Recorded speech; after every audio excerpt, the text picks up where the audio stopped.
bills on the View. I mean, the first thing, let me say this. I mean, I haven't seen the bill in total. That's the first thing. So I mean, the full context of the bill, I wouldn't comment on.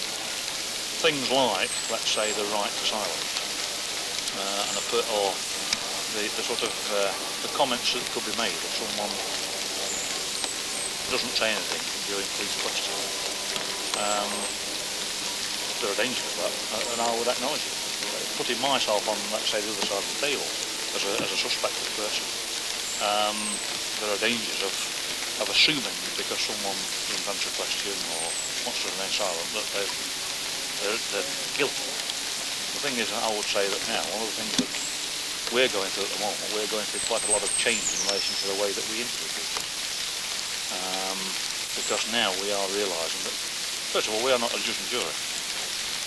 So therefore what we're there to do is gather facts, gather evidence, and put all those facts before a court. And they're the proper people to decide on. So in some respects I would say that there should be built-in safeguards as regards this right to silence. So, you know, I feel perhaps more happy with it, but that's what I'm bound to do. Well, that's disgusting, that is. It's really disgraceful. A diabolical infringement on people's civil liberties, that is. It's disgusting. I think they do a good job. It's a difficult job that they've got to do, especially when there are two sides opposing each other and they've got to sort them out. I believe that, I mean, recently there's been the question of arming the police and they've voted to a negative on that. I think that that is a vote of confidence in our police system, that they do not need to be armed in order to do their job. There are so many small laws and sort of sub-laws and headings in it that are just not common knowledge that it can be done for these days. There's just no way of finding out with it. And Andy Kershaw, who's been working at it for the last 10, 12 years or so, and he went on about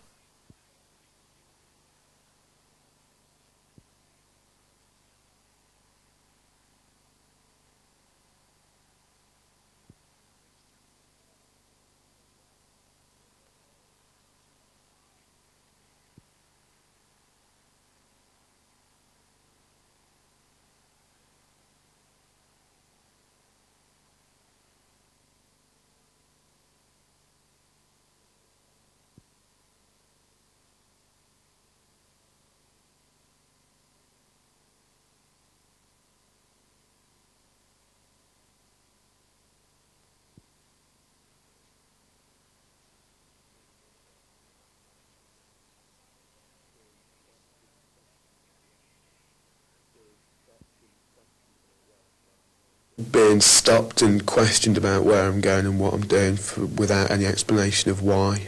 Because they don't want people to lead an alternative lifestyle. You shouldn't be allowed to party when you want to party.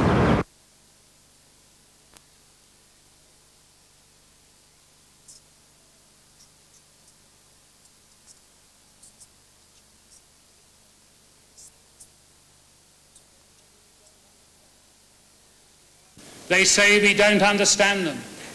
Well, I'm sorry, but if rejecting materialism means destroying the property of others, then I don't understand.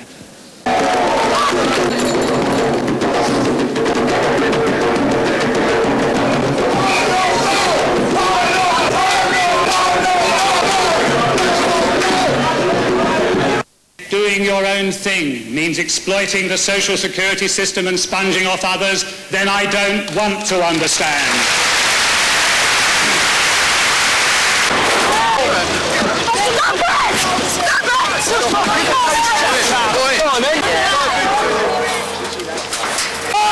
You're fucking racist! You're trespassing!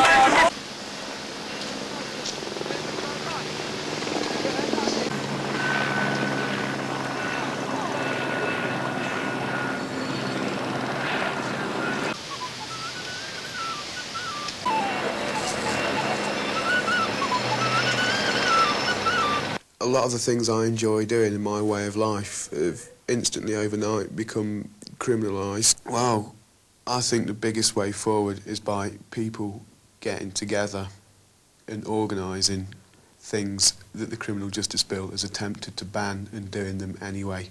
Because if enough people get behind it and get into things that are directly violating it, particularly this summer, the police and the people in power who have brought this bill in just aren't going to stand a chance. I think there's a possible way it can be stopped, but I think the idea of peaceful protest is not a good one. Initially it is because it's made in the way of a peaceful thing, but it doesn't work because the government just laughs at people that do peaceful protest because they know that they're easy to arrest and they can be seen and they're not going to start any trouble.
If you really want to stop the Criminal Justice Bill, you've just got to get into a total network about it, not let yourself be seen and do everything in an underground way. I think that's the only possible way you could overtake it. I think peaceful protest just achieves nothing in the end. It just achieves a lot of people getting violated by the police, if anything.